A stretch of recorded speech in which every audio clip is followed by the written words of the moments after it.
What's up, everyone? Welcome back to Movie Bites. Today, we're diving deep into one of Spike Lee's most heartfelt classics, Crooklyn. From the streets of Brooklyn to the unforgettable characters, this movie gave us a glimpse into family, love, and growing up in a time and place that shaped so many of us. In this video, we'll be taking a then and now look at the cast of Crooklyn and see how they've changed over the years. First up, we have Troy, played by Zelda Harris, a smart, observant young girl born into the chaotic but loving Woody family. She was the only girl among 5 siblings, and with that came a whole lot of toughness mixed with just the right amount of sweetness. In a house full of boys pulling pranks and wrestling over toys, nobody could push Troy around, not even her mischievous brothers. What really stood out was the bond she shared with her father. Troy and Woody had a connection that felt real, grounded, and full of love. But by the end of the film, your heart breaks for her. After losing her mother, she's suddenly forced to grow up and deal with grief, stepping into a new chapter way earlier than she should have. Zelda Harris, the young actress who brought Troy to life, was just 9 years old at the time. This was her first film, but something a lot of folks don't know is that she started acting at age 3, appearing in commercials. She actually beat out over 1,000 kids for the role of Troy Carmichael. Now that's star power. After Crooklyn, she went on to star in the 1995 film The Babysitter's Club, and she also appeared in He Got Game, another Spike Lee joint. But her acting career didn't explode the way many expected. Instead, Zelda chose a different path. She went on to live a regular life, attended university, and graduated in 2007. She later shifted her focus to music, becoming skilled at playing both the piano and the saxophone. And nowadays, she works as a teacher. Zelda Harris is now 40 years old, and no matter what life brought her way, she'll always be remembered as Troy, the young girl who stood tall in a house full of brothers and showed us all what quiet strength really looks like. Next up, we got Woody, played by none other than Delroy Lindo, the head of the Carmichael household. He was the man of the house, but let's be real, he wasn't the one wearing the pants. That honor went to Carolyn. Woody had a deep love for music, and he believed it was going to be their ticket to better days. Problem was, the bills weren't getting paid with dreams, and that's where the tension came in. Him and Carolyn bumped heads over that more than once. She wanted stability, he wanted to follow his passion. But despite the struggle, you could see it. Woody loved his family, no question about it. He was a good father, even if he was still figuring some things out himself. Now Delroy Lindo? Man, he bodied this role. Brought that realness, that depth, that quiet pain mixed with pride. At the time, he was 42 years old and far from a rookie. Dude had been doing his thing since the late 70s. First showing up in Find the Lady back in 1976. And if you've been paying attention, you've seen him tear up the screen in joints like Malcolm X, The Hard Way, and Clockers. Yo, I loved him in Clockers. Brought that same intensity. Later on, he popped up in Gone in 60 Seconds, and that's just the surface. On TV, he's been in shows like The Chicago Code and The Good Fight, always bringing that heavyweight energy.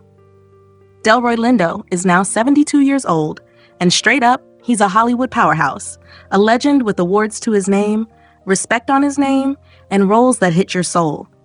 Ain't many like him still doing it at that level. Moving on to the real backbone of the Carmichael household, Carolyn, played by the ever-gorgeous, ever-commanding Alfre Woodard. Yo, this woman right here? She was the glue. Worked as a teacher by day, ran that house like a general by night. Wife to Woody, but let's be honest, she the one who really wore the pants.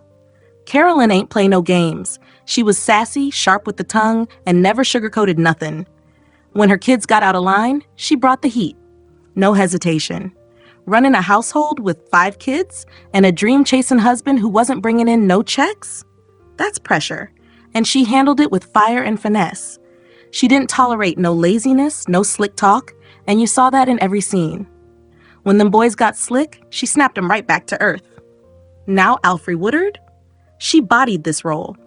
Just like her on-screen hubby Delroy Lindo, she was 42 years old at the time, Her first film was way back in 1978 with Remember My Name, and by the time she hit Crooklyn, she already had over 15 films under her belt. This wasn't new to her. She'd been certified. Since then, man, she's been in countless films. We start naming them, we not gonna finish. Still active at 72, still killing roles, still racking up awards and recognitions like it's light work. But for me, she'll always be Carolyn, the heart, the muscle, and the soul of that Crooklyn crib. Let's shine a light on this young man right here. Clinton, played by Carlton Williams. He was the oldest of the 5 Carmichael kids, and man, this kid was a straight-up menace. Loved basketball more than anything, and he wasn't scared to risk that mama's whooping just to break the rules and catch a game. Even watched it on school nights, knowing he'd be in trouble. You know how it goes. A kid's gotta do what a kid's gotta do. Clinton wasn't all bad, though. Him and his sister Troy had their little disagreements, but hey, that's just sibling rivalry. Nothing serious. Just kids being kids. Carlton Williams was 15 years old when he played this role, and he really brought Clinton to life. Played it well. This was his only acting role, and unfortunately, it turned out to be his only one, as he didn't appear in anything else after Crooklyn. What really breaks my heart, though, is that Carlton's journey was cut way too short. He passed away in 2003, just 24 years old from sickle cell anemia. I can't help but feel like we lost someone who could have really made an impact. But that's life. It's not fair, and it's something we gotta accept, even though it hurts. Rest in peace, Carlton. You're forever missed. The way you played Clinton will always be remembered. You had so much more to give, but we'll hold on to the good memories of you. If you thought Clinton was a menace, wait till you meet his little brother, Wendell, played by Sharif Rashed. Now this boy was on a whole different level of wild. Wendell was loud, rude, and straight up lacked manners. Always smacking his food with his mouth wide open like he was in a contest. His mama couldn't stand it. She even joked that he ate like a pig and chewed like a cow. But hey, that was the 70s. Parents talked like that with love. Not like now, where kids get all sensitive over everything. Back then, it was tough love, and Wendell got plenty of it. But don't get it twisted. Menace or not, Wendell was loyal to the fam. He was quick to defend the Carmichael name. Remember when he threw trash over into Tony's area way? He wasn't scared of a fight, especially if it was about family. Sharif Rashed was probably around 12 years old when he played Wendell, and before he made his mark in Crooklyn, he had a small role in a 1990 episode of Law and Order. After Crooklyn, he kept it moving with a role in Blue in the Face, 1995, then popped up in one episode of The Sopranos in 1999, and again in The Shield in 2004. Since then, Sharif hasn't been in any major projects.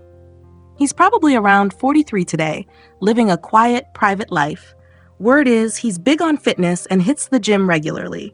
He also has a daughter who, according to him, changed his life for the better. We wish him nothing but peace and blessings. For a lot of us, he'll always be Wendell, the wild kid who ate loud, talked louder, but never let anyone mess with his family. Now let's talk about Nate, played by Chris Knowings, another one of the 5 wild boys in the Carmichael household.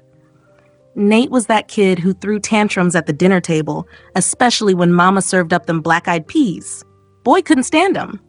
He'd be fussing, rolling his eyes, acting up like he was ready to go on a hunger strike just 'cause of one plate. Honestly, I always thought he was a bit of a mama's boy, soft around the edges, but still trying to act tough like his older brothers. And let's not forget that cast he rocked on his arm. Probably busted it riding his bike or doing something reckless in the streets. Still, Nate didn't come off like a rough kid. He was just one of those boys who liked to wild out in his own lane, throw a fit, get over it, and go back to playing. Now, Chris Knowings, the young man behind Nate, was 14 years old at the time. Crooklyn was his big break, his acting debut. After that, he popped up on our screens again in Nickelodeon's Tina back in 2001. He also had guest roles in shows like New York Undercover, Law and Order, and 100 Center Street. Today, he's 45 years old and still around, mostly lending his voice to animated shows for kids. So if his voice sounds familiar, that's probably why. Oh, and fun fact before we move on, Chris has a twin sister. Talk about double trouble. And then we have the baby of the bunch, Joseph, played by Seema Washington. Joseph was the youngest of the 5 Carmichael kids, and you could just tell he was the apple of everybody's eye, especially his mama's. If Troy was her daddy's favorite, then Joseph was definitely mama's little prince. He didn't throw wild tantrums like the rest of his siblings, but don't get it twisted, Lil Man was still a menace in his own way. After their mom passed, Troy really stepped up. She held it down like a big sister's supposed to. Remember when she checked Snuffy, that local bully, for messing with Joseph on the day of their mama's funeral? That moment hit deep. Troy took care of him like mama would have wanted, and that's love. As for Seema Washington, who played Joseph, he was probably around 7 years old at the time. Unfortunately, his acting career didn't take off after Crooklyn. Aside from a few small guest spots, nothing really locked him into the industry. These days, he's probably around 38 years old, maybe working a regular 9 to 5, blending into the world like most of us do. He might not even bring up that he was once in a Spike Lee joint. Life moves fast like that. But to real fans of Crooklyn, Seema Washington will always be Little Joseph, the baby brother with big eyes and a soft spot in Mama's heart. Let's move on to this young girl over here, Minnie, played by Tiasha Reyes. She was one of Troy's good friends from the neighborhood, always hanging out with the Carmichael kids and bringing that playful, familiar energy that made Brooklyn feel like a big extended family. Minnie might not have had a ton of screen time, but when she was on, you felt her presence, laughing, teasing, and just being part of that childhood crew. From her look and accent, she might have been Puerto Rican, which reflects the real diversity of Brooklyn back in the day. Kids from all backgrounds growing up side by side, sharing block parties, stoops, and summer memories. Tiasha Reyes was just 11 years old when she played Minnie, and Crooklyn was actually her first acting role.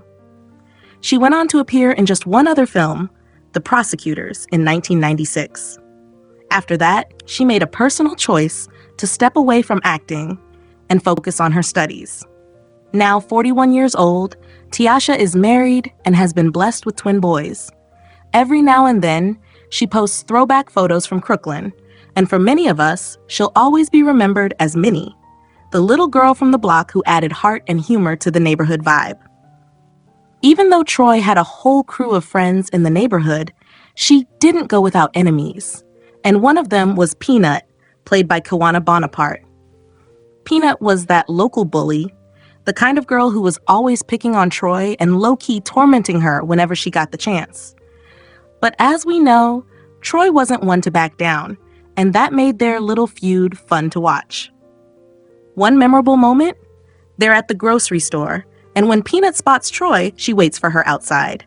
The two get into a little scruffle, Peanut snatches Troy's food stamps, and Troy claps back by grabbing her change. It was one of those funny kid moments, real raw and relatable.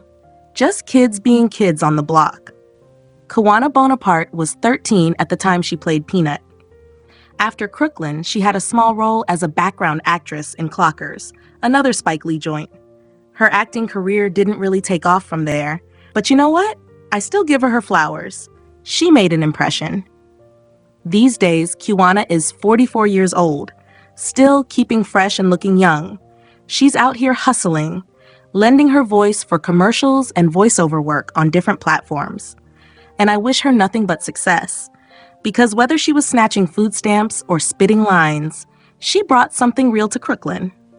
Now let's slide over to Vic, played by none other than Isaiah Washington.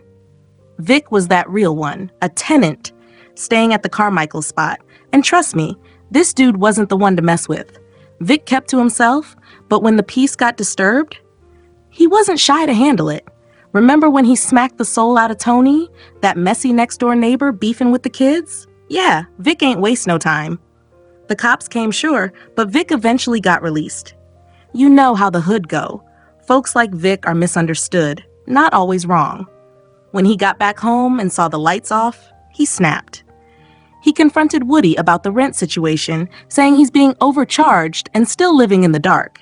He couldn't wrap his head around why the electricity was off when he's paying rent. And honestly, he had a point. Now at the time, Isaiah Washington was 31 years old. But don't get it twisted. He wasn't new to the game. He had already popped up in Strictly Business back in 91 and in Strapped in 93. After Crooklyn, he stayed in Spike Lee's orbit, showing up in Clockers, and later on in the cult classic Dead Presidents. He was out here grinding, stacking up roles, staying active on screen. His big TV break came when he landed the role of Dr. Burke on Grey's Anatomy. He was killing it too, until some controversy behind the scenes got him dropped from the show. That whole situation almost derailed his career, but that's a convo for another day. All I'm saying is, I've always admired Isaiah's work. He's one of those talents who bring intensity to every role. I'd love to see him take on more projects, because he's still got that fire. He's now 61 years old and still moving forward with life, doing his thing on his own terms. And then we got Tony, played by the one and only David Patrick Kelly, the neighbor from hell, if you ask me. Tony lived next door to the Carmichael family, and let me tell you, this man had no chill. He was out here playing the piano at night, disturbing the peace like he didn't know folks had to work in the morning. Like, come on, bruh. Who plays classical music at 1 a.m. with the windows wide open? Oh, and don't forget, he had dogs and a nasty-ass house that looked like it hadn't seen a broom in years. What made it hilarious, though, was Tony beefing with the Carmichael kids, like they were grown men. Like, seriously, this man was out here arguing with little kids over trash and noise. It was comedy without even trying. David Patrick Kelly nailed this role. He brought just the right amount of weird, petty, and extra. And soon as I saw him, I was like, yo, I've seen him before. Then it hit me. The Warriors, bruh. Only this time, he wasn't calling out, Warriors, come out to play. He was out here catching feelings over juice boxes and basketballs. David was 43 years old during Crooklyn, and by that point, he already had some heat under his belt. The Warriors was his big debut, but then he rolled through classics like 48 Hours, 1982, Commando, 1985, and even had a role in Malcolm X. After Crooklyn, David kept doing his thing, shining both in film and TV, always showing up with that same quirky energy only he can bring. He's now 74 years old, still living a full artistic life, probably playing the piano somewhere quiet. But for those of us who know Crooklyn, he will forever be Tony, the dirty neighbor next door who got checked real quick by a bunch of fifth graders with no time for his nonsense. Up next is the man, the myth, the vocals that nobody asked for, Tommy Lala, played by Jose Zuniga. Now listen, Tommy Lala was that funny, unforgettable neighborhood character who thought he had the voice of Marvin Gaye, but sounded more like a car alarm on its last leg. Man would be out here singing his heart out, just walking the Brooklyn streets, belting out songs like he was on Broadway. No audience, no beat, no shame. And that's what made him so damn funny. You couldn't help but laugh every time he showed up, just doing his thing, loud and proud, like the whole block asked for a concert. But don't get it twisted. Tommy was cool with the Carmichael family. They trusted him enough to watch over their house when they took that trip down south. So as goofy as he seemed, he was still considered family in the neighborhood. Gotta love that. Now, Jose Zuniga was 29 years old when he took on this role in Crooklyn, and even though he was still fresh in the acting scene, that same year he popped up in another classic, Fresh, 1994.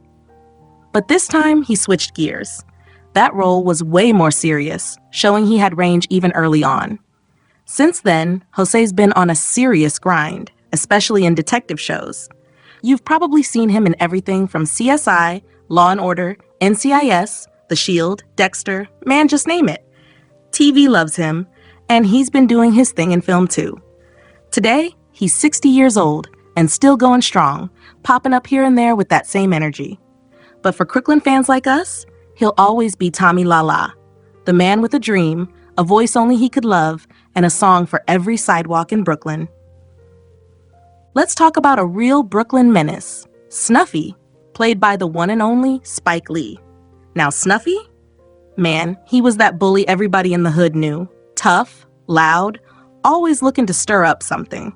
Had that signature afro, rocking that dark, grimy gear, and just straight up terrorizing the block like it was his full-time job. He stayed picking on the Carmichael kids, getting into fights, doing dumb street mess that had parents clutching their belts like, keep acting up and see what happens. If you grew up in a city block like the one in Crooklyn, you knew a Snuffy, that dude who wouldn't let nobody have peace. But the best part? Troy wasn't having it.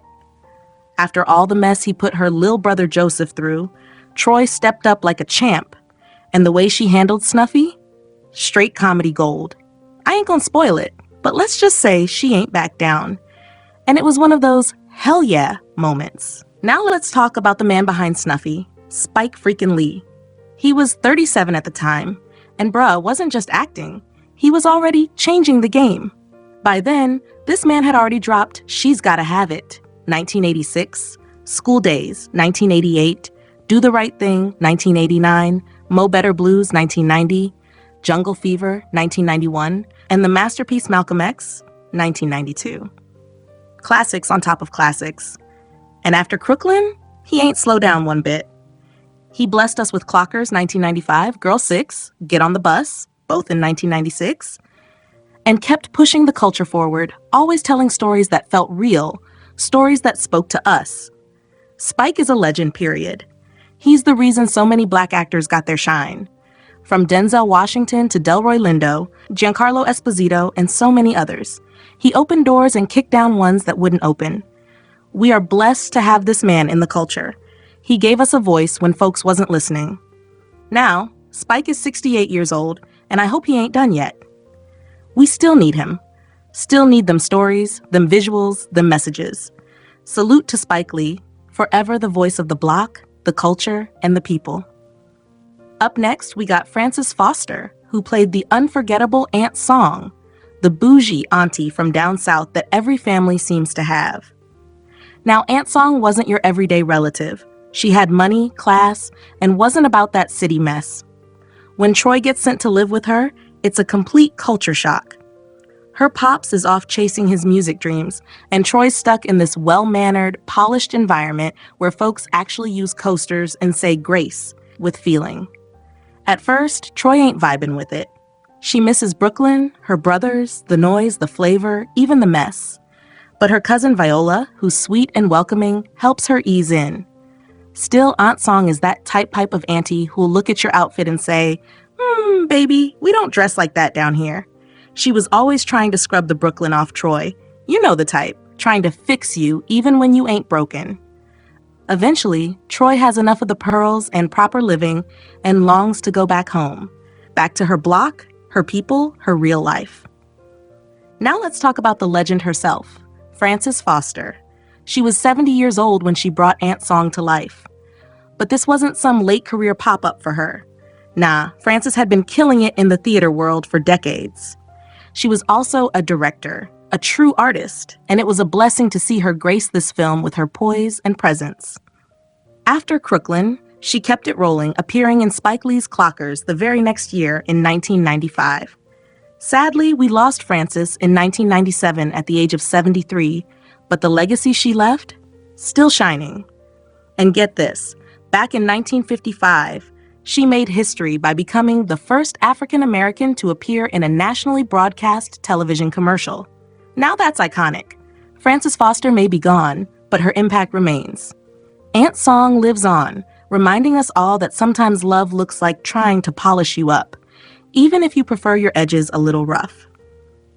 Now let's talk about Greg, played by none other than Pee Wee Love, the neighborhood boy with a serious crush on Troy. You know how it is when boys catch feelings at that age. They get awkward, start acting tough, and suddenly every conversation turns into a weird argument. That was Greg to a T.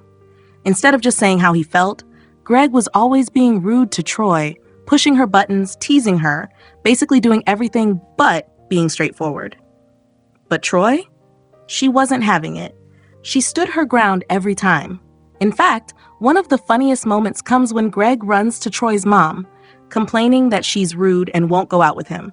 And would you believe it? He even asks her mom to make Troy apologize to him. That's kid logic for you. Real Brooklyn block love energy. Pee-wee Love, the kid behind this unforgettable performance, was just 11 years old at the time. But this wasn't his first rodeo. Before Crooklyn, he had already appeared in Spike Lee's Malcolm X, and you might remember seeing him in several kids' commercials during that time too. He had one of those faces that stuck with you. After Crooklyn, Pee-wee stayed close to Spike's camp, landing a role in Clockers in 1995, and also showed up in an episode of New York Undercover. But as he got older, the acting gigs started to slow down. These days, he works as a security guard in the Bronx, living that real-life grind. Pee-wee Love is now 42 years old, and while the spotlight may have dimmed, we'll always remember him as Greg, that slick-talking kid from the block who had no game, but gave us a lot of laughs trying. Moving on, we have Viola, played by Patrice Nelson, the sweet Southern girl who lived with Aunt Song and Uncle Clem. They weren't her real parents, but her adoptive ones, and they gave Viola a life of structure, stability, and boredom. It was nothing like the wild, free-flowing energy of Brooklyn. When Troy is sent down south to stay with them, she's not feeling it at all, but she goes to make her mom proud. At first, the rules, the formality, and Aunt Song's snobbish ways feel like too much. And don't even get her started on Queenie, Aunt Song's beloved dog. But with time, Troy and Viola bond, and despite all the stiffness in the house, the two cousins managed to create a little pocket of joy in a space that felt so foreign to Troy. Patrice Nelson was just 12 years old when Crooklyn dropped. That same year, she also appeared in the film Guarding Tess and had roles in HBO's Hard Candy and PBS's Pigeon's Lane. She had real acting chops and was clearly on the rise. Today, Patrice Nelson is 43 years old, and while she's not in front of the camera anymore, she's doing just fine. She works as a brand marketing director, and she's even worked with major names like Nike. On top of that, she's a dance teacher, still moving and inspiring, living a happy, fulfilling life, just like Viola would have wanted. Up next, we have Aunt Maxine, played by Joy Lee. She was Uncle Brown's wife, and though she didn't get a ton of screen time in Crooklyn, her presence was still felt, especially during that emotional moment at the funeral. She's the one calling out to Troy, gently urging her to come forward, reminding her that everyone's waiting. She hands Troy some clothes to wear, and even though Troy isn't in the mood, she goes along with it. You could tell Aunt Maxine had a soft spot for the Carmichael kids, especially during their most vulnerable moment. Joy Lee was 32 years old when Crooklyn dropped, and if her name sounds familiar, it should. She's Spike Lee's sister and a force in her own right. She had already appeared in his earlier classics like She's Gotta Have It, School Days, Do the Right Thing, and Mo Better Blues. After Crooklyn, she continued to collaborate on more of Spike's work, including Girl 6 and Get on the Bus. She's always brought a calm, thoughtful energy to the screen. In 2017, she was part of the modern-day reboot of She's Gotta Have It, showing she's still got that spark. Now at 62 years old, Joy Lee is still shining. Her last appearance was in 2023 in the TV series Harlem, proving that talent runs deep in the Lee family and that she continues to leave her mark on screen, one role at a time. And then we have Uncle Brown, played by Vondie Curtis Hall. He was Woody's brother, the one who steps in when things get rocky between Woody and Caroline. After Woody gets kicked out of the house, it's Uncle Brown who takes him in and lets him crash at his place until things cool off back home. That's the kind of guy Uncle Brown was, solid, dependable, and always there for family. He also looked out for the kids. It's revealed that he offered to pay for Troy's flight ticket when she left her aunt's place down south. Just another sign of how much he cared. Even if he wasn't loud or flashy, he was the kind of family member everyone needs in their corner.